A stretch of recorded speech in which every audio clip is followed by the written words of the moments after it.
that if they wanted to have a referendum, that was their prerogative. But if they got off schedule, then I don't, and from my standing, I don't know how you could have another referendum and stay on schedule based on the actions they had taken before, because every time it came to actually make an expenditure, we were asked to step into that particular place. And I want to make sure I'm not over, I want to, and that's why I want you to have time to think through this, but I mean, that is not our normal procedure. It's normally, we're side by side with the locality in doing this. So that's where we were, and this conversation kept going. I continue to have conversations with the mayor, and I want to say the mayor has been supportive of this project going forward. He made it a big part of his State of the City address in that. But that has been contrary to some of the actions that we've seen on City Council on that. So I don't question the mayor's support of this project one bit. And I think he's been the one that's been, trying to make the case for it in that. Subsequent to all this is what led to the letter that I gave you a copy of. A week or so ago, I guess it was the end of January, so it's been a couple weeks now, I received a letter from Chairman Ron Villanueva of Transportation in the House, and he had been hearing, he used to be a former city council member. He had been hearing that there was going to be another referendum. And as I confirmed in my letter, I too had. And he asked me what would be my recommendation to the Commonwealth Transportation Board. Now, I also should put out over the last 6 months, I think it's 6 months, John, maybe the last election, or maybe a little bit more than that, the city treasurer has started a petition drive to get this back on a referendum. To date, we don't think I can't tell you if he's received the signatures or not. He has not confirmed that he has. And so that led to this whole thing about a referendum, the city treasurer doing that. And I should also point out, to be in fairness, in the last referendum, there were several city council members who have said that they were confused by the language. And that's what you have this Roger Chesley article here. They were confused that somehow the advertising around that had to do with a study, that they didn't realize the people didn't realize they were actually voting to move this forward, notwithstanding the language in the original purchase and what the actual language had. But in fairness, that's what we have been hearing from some of the city council members in that regard. So I responded to Chairman Villanueva based on the actions that have been taken by them and my reporting to you with the letter that I sent out. And that's what's generated this publicity. But I think that we're at a crossroads where I need guidance from you. And I'm not asking for it today, but I am asking for it tomorrow. That's why I want to do this today. I'm going to need guidance from you as to how to proceed. Because we have used, I should have mentioned here, that as a compromise, working under House Bill 2, to allow this to go in, the law requires that any fixed guideway project in the future, and I believe rightly so, must be scored under House Bill 2. I want to make it clear to you that we understood the purpose. It was a compromise used to move this money forward at the request. We said we would score this project, which we will score. We didn't score it this year because it's not in the year of acquisition, but assuming we're going forward, we would score it, and we would live with what the numbers would be. Because as the CTB, and that was a decision taken by the CTB. But it appears that we may not be on schedule, and I do not believe, and I've said this publicly, if the city council does not have support from their citizens, I believe they should do what they think is necessary to do that. That doesn't necessarily mean that that the state and you as the representative allocation these monies, and let's make clear, these are not Virginia Beach monies. These are not state monies. These are taxpayers of the Commonwealth that you are entrusted to allocate. The money is not in the Virginia Beach coffer. It's sitting right here somewhere in VDOT, I hope, in one of the cash accounts that you've allocated for this. And of course, we now know our 6-year plan is a fully constrained plan, and we look to make sure that, in fact, we've had many discussions, and Mr. Farrell, and I know you've led this, that these people that want to put money up may have an unfair advantage because of the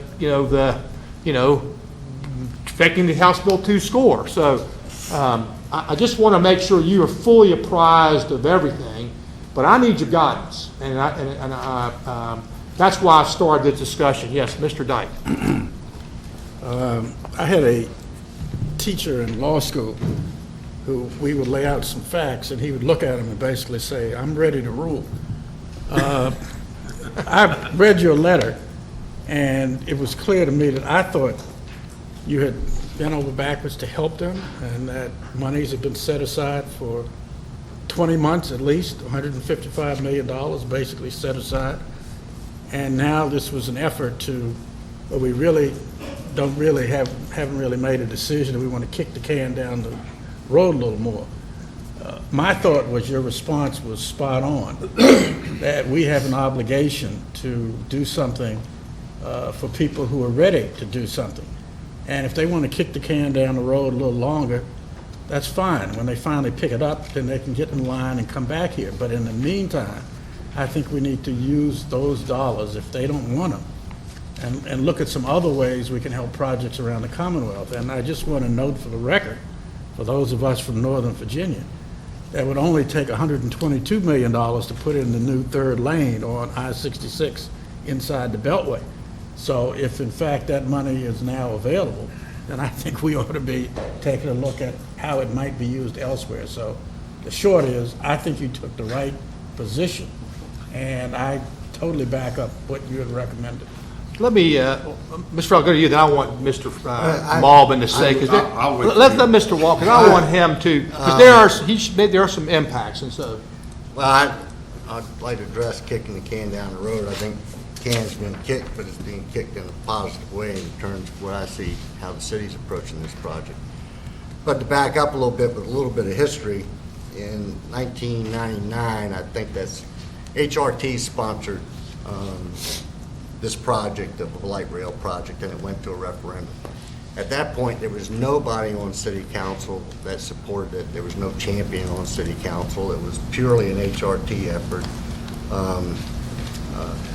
to create a light rail system throughout the region.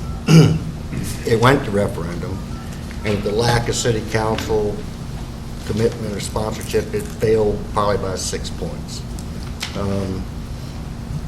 If it had a lot of political support, it might have had a different result. Anyway, since then, that project has been tabled, and it's now just resurfaced itself again, partly because of Norfolk's commitment to create the light rail system that they have up to this point. But in terms of political will and commitment, I mean, we did participate in buying the right-of-way. We did have a referendum with 62.8% favorable vote to proceed. And in terms of the argument that the question was confusing, it says, the question was, should the city council adopt an ordinance approving the use of all reasonable efforts to support the financing and development of the tied light rail system into Virginia Beach? And y'all can interpret that whether that's confusing or not, but it isn't to me. And I think where we are today is we're fulfilling exactly what that question asked on the referendum. We are still in the process of taking all reasonable efforts to get this for the financing and the development of a light rail system. So we've committed to the right-of-way in 2009. We have a positive referendum in 2012. We committed 3 cents of real estate tax to fund and operate the system that's in place now, and the revenue is being generated. We don't even know how much this project's going to cost because we are in the design and engineering phase, and those drawings won't even be done until the fall of this year. So we don't even have an accurate cost of what the system is. Someone's thrown a number out there, it'll be $300 and some million, which is $100 million a mile. We built the first leg of the light rail for $43 million a mile with huge cost overruns. Everyone is anticipating that that number is going to come in significantly less, but we don't know. If it came in at $100 million a mile, I wouldn't support the project. But we can't make that decision until we have the facts, and the facts are not presented at this point, and they won't be until the fall. And then we have to go through a procurement process to really, it'll probably be early 17 before we would actually have what is the cost of this project. This project is important not only to the city of Virginia Beach, but to the region. We have a system now that's in place, and you're only going to optimize the ridership on that as you extend it to population and activity centers. That's the way light rail systems work. They're built in phases over time.